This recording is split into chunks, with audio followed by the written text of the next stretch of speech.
Мен Токтогул районунан келдим. Аты жөнүм Чороев Бакыт. Атайын Токтогул районунан сиздерге кайрылып акыйкат издеп келдим. Мына бизде 1 жылдан бери Токтогул районунун прокуратурасы кыйнап келет.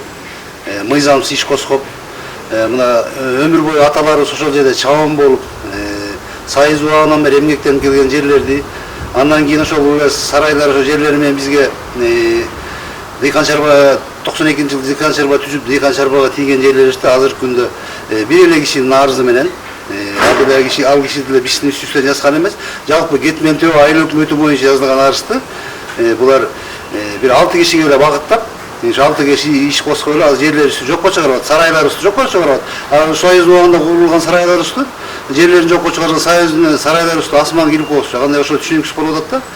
Анан эми берде прокурор Токтогул районунун прокурору Каныбек Мухаммед деген жигит эч нерсе биз менен эч кандай чакырып силерге иш козгоп атып тааныштырбай туруп жеринен барып көрбөй туруп эле өзү эле иш козгоп, мындай документтерибиз бар, кызыл китептер бар, госакты бардыгы, даже ошол жерде биздин учетубуз пропискабыз ошол жерде иш козгогонда.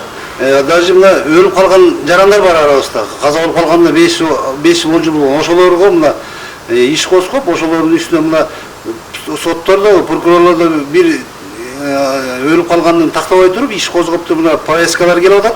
Ошолорго мына жанагындай алымдар төлөнүп атат да, соттук алымдар. Мына бизге ушу үйүбүз жеткизелер, мына атайын Токтогулдан өкүл болуп келдик. Ошо Токтогул районунда мындай сарайдан 100 турат. Ошонун 6 деле иш козгогон да. Андай болсо мыйзам баарыбызга берди, тегиз козгоозун. Ошо үнүбүздү сиздерге жеткизелер. Рахмат, сиздерге кайрылып атабыз. Мына эртең дагы президентке кат жолдотобуз, жогорку кеңешке киребиз.